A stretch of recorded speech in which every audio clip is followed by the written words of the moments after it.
Güneşin çocuklarına Amespor'a.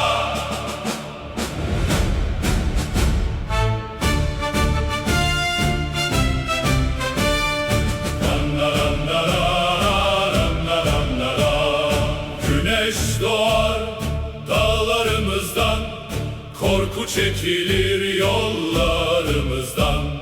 Bir halk yürür omuz omuza, zafer yazılır yarınlara.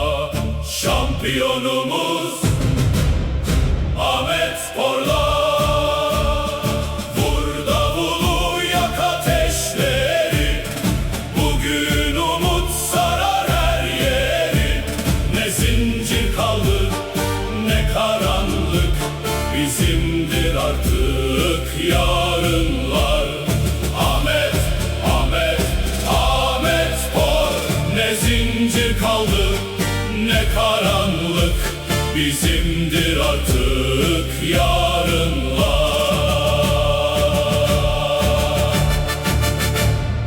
Dicle akar özgür sesle, dağlar yankı verir hep birlikte. Direnişten doğan bu şarkı bir gün mutlaka kazanır onun halkı.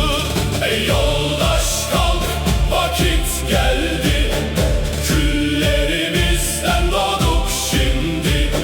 Umut biziz, yarın biziz, zafer bizim, zafer bizim. Ey yoldaş kalk, vakit geldi, Amespor'a omuz vermeye.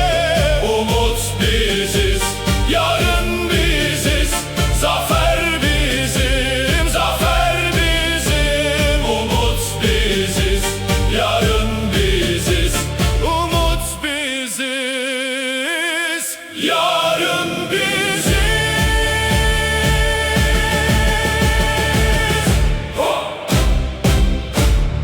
Umut biziz.